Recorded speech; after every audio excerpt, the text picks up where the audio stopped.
सवाई जय सिंह, सवाई जय सिंह। सवाई जय सिंह क्या क्या देखो, कल तक हमने पढ़ लिया था, जय बाण तोप वगैरह। आज है एक है जयपुर नगर की स्थापना, जयपुर नगर की स्थापना कब की थी? 1727, वेरी गुड, 1727 ईस्वी की, ठीक है। और इनका वास्तुकार कौन था?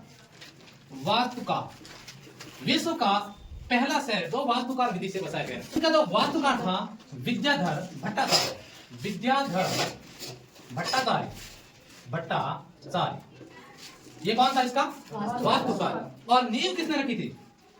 नींव रखने वाला कौन था? जगन्नाथ पांडुरी, जगन्नाथ पांडुरिक, इन्होंने नींव रखी थी, ठीक है। और उस गेट का नाम रखा था जोरावर सिंह गेट, जोरावर सिंह गेट, जो पहला गेट बना था। वैसे तो वर्तमान में कुल 7 गेट बनाए गए हैं। हमारे बीकानेर में कितने गेट है? कौन कौन से? गोगा गेट, कोट गेट, ससुर गेट, 5 गेट है। तो जयपुर में कुल कितने गेट है? 7 गेट है। तो पहले बना था उसका नाम था जोरावर सिंह गेट, ठीक है। नींव रखी जगन्नाथ पांडुरिक ने, वास्तुकार था विद्याधर भट्टाचार्य, और इसकी स्थापना कब की थी? 1727 में। एकमात्र जो राजपूत शासक था जिन्होंने अश्वमेध यज्ञ किया था, ठीक है ना। 1540 में इन्होंने क्या किया था? अश्वमेध यज्ञ किया था। और 1740 लिखा है यहाँ पे, 1740 में अश्वमेध यज्ञ किया था। और इस अश्वमेध यज्ञ में जिस घोड़े को छोड़ा गया था, उस घोड़े को किसने पकड़ा था? उस घोड़े को पकड़ने वाला था दीप सिंह कुंभानी, दीप सिंह कुंभानी, ठीक है। बाकी आपने बता दिया कौन कौन सा है, यानी जय बाण तोप भी बनाई थी। और क्या क्या इन्होंने? सवाई जय सिंह, जल की जो कृति वगैरह है वो आपको नोशन मिल जाएगा। हाँ, जल महल बनाया था, और चंद्र महल भी बनाया था, क्योंकि इनकी तो रानी थी ना चंद्रावती, इस नाम पर इन्होंने चंद्र महल भी बनाया था, ठीक है ना। एक रानी और थी ना, सूर्य कुमार, उसके नाम से कुछ बनाया क्या? कुछ नहीं बनाया, ठीक है ना। चंद्र महल वगैरह जो है, ये था सवाई जय सिंह। अब देखो इसके बाद में एक कलह होती है इन दोनों पुत्रों में। पुत्र कौन कौन थे? एक था ईश्वरी सिंह, ये किसका पुत्र है? माता का नाम क्या है? सूरज कमल। और एक पुत्र है जिसका नाम क्या है? माधो सिंह। और इनकी माता का नाम क्या है? वे चांद कमर है, चाहे कुछ भी कह दो, चंद्रा कमर है। और इनकी माता का नाम है सूरज कमर। अब देखो शासक जय सिंह है, मरते मरते शासक इनको बना देते हैं, ईश्वरी सिंह को शासक बना देते हैं। ईश्वरी सिंह जैसे शासक बनता है तो इन दोनों के बीच में क्या हो जाती है? ग्रह कलह हो जाती है। और ईश्वरी सिंह यानी 1743 में जैसे शासक बनता है तो माधो सिंह का सहयोग कौन करता है? मेवाड़ का जगत सिंह द्वितीय, मेवाड़ का शासक था जगत सिंह द्वितीय, इसका सहयोग करता है। और कौन करता है? और इनके साथ होता है मराठा, ठीक है ना। ये सहयोग करते हैं, और सहयोग करने के बाद में इन्होंने इस पर युद्ध करने की प्लानिंग करते हैं। जगत सिंह मान सिंह जगत सिंह कौन सा मान सिंह? मेवाड़ का जगत सिंह द्वितीय है ये मेवाड़ शासक है, ठीक है ना, मेवाड़ शासक है। और एक है मराठा। इन तीनों ने इस पर योजना करने की, जो युद्ध करने की प्लानिंग बनाई थी। तो इन दोनों के बीच में संधि हो जाते हैं, जिस संधि का नाम है जामडोली की संधि, जामडोली की संधि। और इस संधि में इसलिए सत्य हुई थी कि ईश्वर सिंह जयपुर का यानी आमेर का शासक रहेगा, लेकिन माधो सिंह को क्या देगा? एक तो देगा राजमहल और एक देगा टोंक परगना, ठीक है। और ये संधि होने के बाद में फिर से माधो सिंह से रहा नहीं जाता है, लेकिन माधो सिंह ने फिर से आक्रमण किया ईश्वर सिंह का।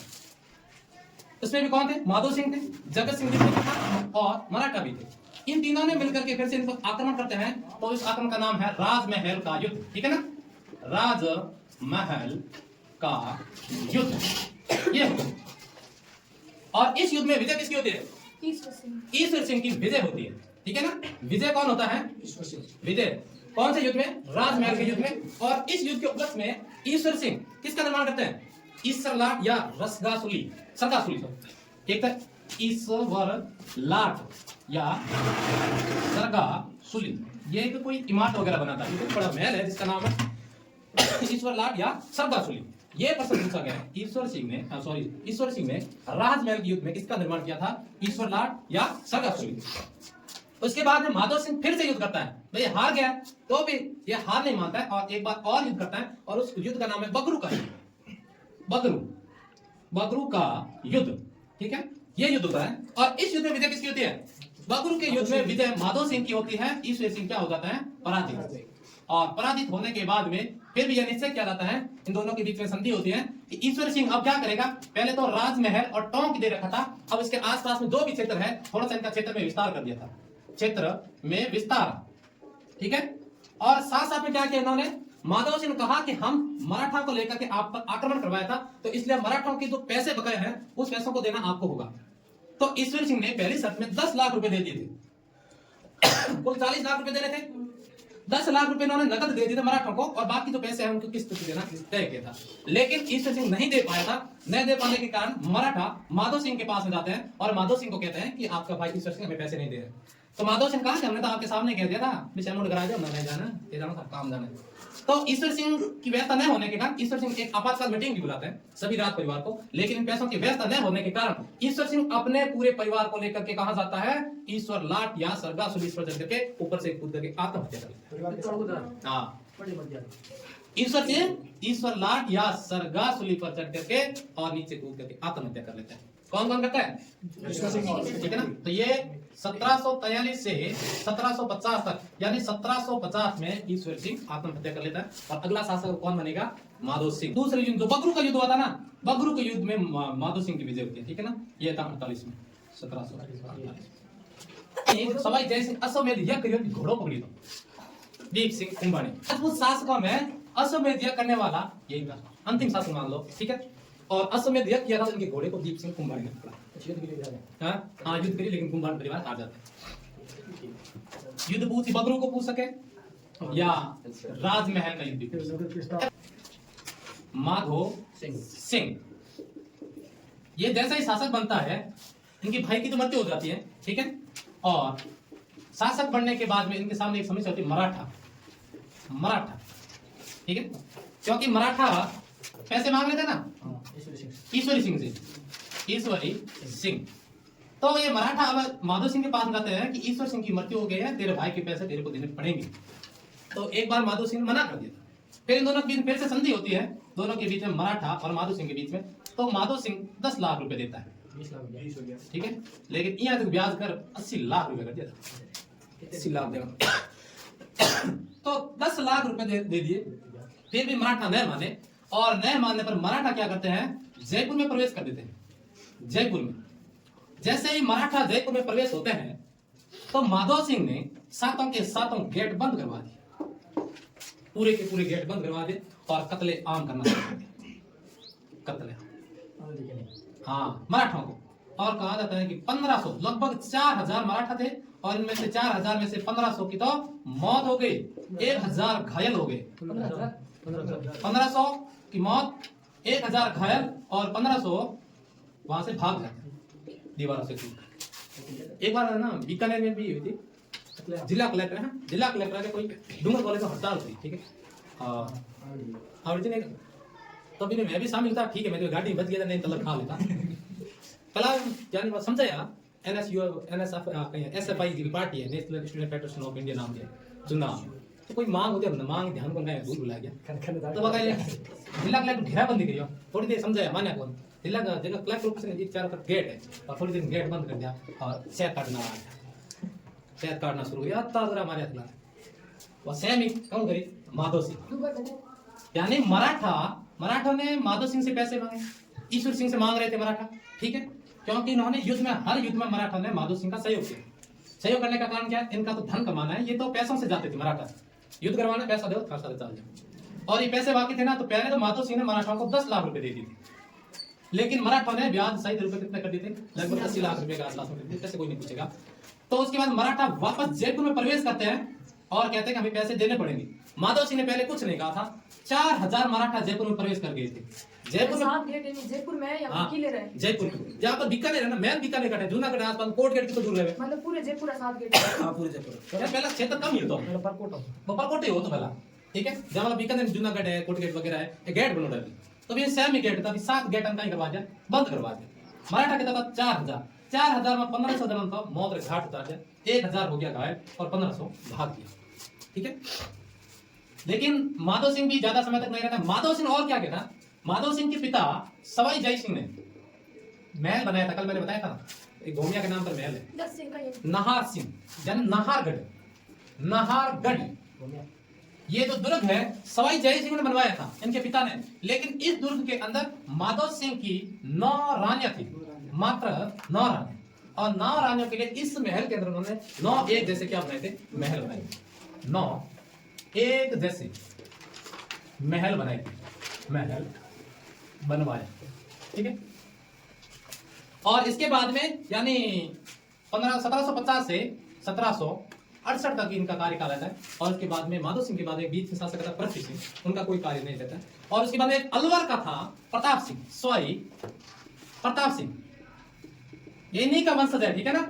इन्होंने एक अलग से अलवर रियासत बना लेता है, कौन, सवाई प्रताप सिंह। और इनके दरबार में 22 कवि थे, और 22 कवि रहने के कारण इन्होंने क्या नाम रखा उसका, गांधर्व बाईसी, गांधार बाईसी की रचना की थी। आमेर या जयपुर में चित्रकला को जो स्वर्णिम काल है, चित्रकला स्वर्णिम काल इसका समय है स्वाई प्रताप सिंह। प्रताप सिंह ने सबसे ज्यादा चित्रकला बनवाई थी, ठीक है ना। इनका एक तो प्रश्न ये बनेगा, गांधार बाईसी यानी 22 कवियों को शरण किसने दी थी, स्वाई प्रताप सिंह ने। और प्रताप सिंह ने सबसे ज्यादा चित्रकला बनवाई, चित्रकला में सबसे ज्यादा भाग लिया, ठीक है। और इसके बाद में एक शासक बनता है, हवा महल का निर्माण करे ना। हाँ, स्वाई प्रताप सिंह ने हवा महल का भी निर्माण करवाया, 1799 हवा महल का निर्माण, एक दूसरे की चीज है, बाद नॉर्थ में मिलती, ठीक है। हवा महल का निर्माण करवाया था, तो दुर्गों का निर्माण वगैरह है वो इसमें मिल रहा है। अब देखो इसके बाद में अगला शासक रहेगा, वो रहेगा सवाई जगत सिंह, सवाई जगत सिंह। देखते नहीं रहेगा, सवाई की उपाधि लगेगी इनके आगे, ठीक है ना। केवल जगत सिंह नहीं, अब इनके आगे क्या लगेगी, सवाई जय सिंह के बाद जो भी शासक बनेगा सवाई जगत सिंह बनेगा। और सवाई जगत सिंह 1804 से 1818 तक शासक बनता है। और उसके बाद ये क्या करता है, अंग्रेजों के साथ में संधि कर लेता है, ठीक है। जगत सिंह के बारे में एक तो है गीगोली का युद्ध, गीगोली का युद्ध, यह होता है 1807 या 5 है, थोड़ा सा कंफ्यूजन देख लें, ठीक है। 7 या 5 होगा, 5 या 7 गीगोली का युद्ध हुआ था। एक था मेवाड़, ठीक है, एक है मारवाड़, और एक है जयपुर। जयपुर है या चाहे के अंदर आमेर, ठीक है। मेवाड़ का शासक है भीम सिंह सिसोदिया, भीम सिंह सिसोदिया, ठीक है। और मारवाड़ का शासक है भीम सिंह राठौड़, और जयपुर का शासक है सवाई जगत सिंह, ठीक है। भीम सिंह सिसोदिया की एक है पुत्री जिसका नाम है कृष्णा कुमारी, कृष्णा कुमारी। और कृष्णा कुमारी रिश्तों के साथ तो मारवाड़ शासक भीम सिंह राठौड़ का टीका टंका सगला करोड़ता लेना देना हाथ में, ठीक है। लेकिन भीम सिंह की क्या हो जाती है, मृत्यु हो जाती है। और भीम सिंह की मृत्यु के बाद में जो भीम सिंह का भाई है, इनका था भाई जिसका नाम है मान सिंह राठौड़, मान सिंह राठौड़, यह शासक बनता है। लेकिन भीम सिंह सिसोदिया ने अपनी पुत्री कृष्णा कुमारी का रिश्ता किसके साथ कर दिया था, सवाई जगत सिंह के साथ। तो मान सिंह ने पहले तो भीम सिंह से कहा कि जो राठौड़ों को दी हुई जो है राजकुमारी, अब वो कच्छा वंश को नहीं दे सकते। तो भीम सिंह ने कहा कि मैंने जो मेरी पुत्री दी थी वो भीम सिंह राठौड़ को दी थी, ना कि मान सिंह राठौड़ को। उन्होंने कहा राठौड़ परिवार को दिया, अब राठौड़ों में ही रखनी पड़ेगी। तो पहले मान सिंह ने भीम सिंह को समझाया, लेकिन भीम सिंह नहीं माना। तो उसके बाद में मान सिंह ने सवाई जगत सिंह को समझाया, लेकिन जगत सिंह भी नहीं माना। जगत सिंह क्या आम यहाँ भी मिले को बात में तो देवाना, ठीक है ना। अब माते तो निराल रिश्ता हो रहा है, बीच में तुम भंसकी ना मना करो। तो जगत सिंह ने कहा था कि लाएंगे तो हम कृष्णा कुमारी को ही लाएंगे मेवाड़ से। तो इनके बीच में एक युद्ध होता है और नागौर के आसपास होता है, ठीक है ना। कहाँ था ये युद्ध, नागौर के आसपास ये युद्ध होता है। और युद्ध है मेवाड़, मारवाड़ और आमेर, तीनों से नहीं हो। क्या भीम सिंह किन देवता है, भीम सिंह जगत सिंह ने देवता है, ठीक है। लेकिन और है जिनको इन दोनों ने पराजित कर दिया। और इन सहयोग करने वास्ते अपर बीकानेर भी एक शासक है, कौन है बताओ, बीकानेर वाला दिया है जानना के इसको करो।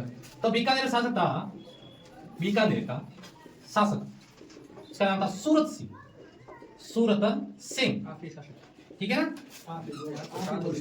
शार्दुल सिंह साहब आकिब साधु सिंह, सूरत सिंह, और एक था इनके साथ में अमीर खां पिंडारी, अमीर खां पिंडारी, ठीक है ना। गोबरा वो नहीं अलग है पिंडारी। सर जैसे ये मेवाड़ और जयपुर वाले एक साइड थे और मारवाड़ वाले एक साइड हाँ, मारवाड़ वाला अकेला था, और मैं तो इसे मारवाड़ और जयपुर के बीच में मान सकते हैं, ठीक है ना। लेकिन तीनों थे, तो इनके बीच में बीकानेर तो सवाई जगत सिंह का सहयोग कौन कर रहे हैं? एक तो कर रहे हैं भीम सिंह, और एक कर रहे हैं बीकानेर का शासक सूरत सिंह, और एक अमीर खां पिंडारी। अब इनके बीच में जैसे ये युद्ध होता है, गीगोली का युद्ध, इस गीगोली युद्ध में कौन पराजित होता है? मान सिंह पराजित होता है। अब रिश्तों किसके साथ रह जाए? जगत सिंह। लेकिन बात आगे बढ़ती गई, माना कौन है? अंत में अमीर खां पिंडारी ने क्या किया था? कृष्णा कुमारी को जहर दे दिया, और जहर देने के कारण कृष्णा कुमारी की क्या हो जाती है? मृत्यु हो जाती है। और मृत्यु होने के बाद में ये दो युद्ध है शांत हो जाता है। फिर अब कुछ है कौन सी मजा हाँ? ठीक है ना? आधी थोड़ी सी बढ़ा लो और थोड़ा सा और देख लो। जयपुर का बदनाम शासक सवाई जगत सिंह, और ये क्यों माना जाता है? क्योंकि इनकी एक थी, ठीक है ना। अब थीम है भी समझ जाओ, रसूखपुर गांव को तो और ना ही रानी होती, इनकी थी सहेली, ठीक है ना। रानी में तो अलग चीज है, राणा में तो भी अलग चीज है। यानी जयपुर का इसीलिए इनको बदनाम शासक कहा जाता है। रसूखपुर नाम की एक इनकी सहेली थी, और इनके चक्कर में हमेशा ये क्या रहता था? व्यस्त रहता था। और जैसा होता था, और रसूखपुर जब भी कुछ कहती थी तो ये हमेशा हाँ में हाँ मिला देता था, हाँ में हाँ। यदि ये कहते दिन है तो जगत सिंह कहता हाँ दिन है, यदि कहते रात है तो हाँ रात है, और कहता था ये भी लूंगी, ये वाला लूंगी, कहाँ चलना है वहां चलना है। तो जहां भी है सबसे ज्यादा जो खर्चा किसको करते थे? ये रसूखपुर। इसलिए इसको रसूखपुर को बाद में नाहरगढ़ दुर्ग में कैद कर दिया जाता है, और कैद करने के बाद में बेचारा उदास हो जाता है। उदासी हाँ, लेकिन सवाई जगत सिंह के मन में उदासी हो जाते हैं। और उसके बाद में ये अंत में मरते 1818 मृत्यु हुई थी। मृत्यु से थोड़ी सी पहले अंग्रेजों के साथ में क्या कर लेता है? संधि कर, ठीक है।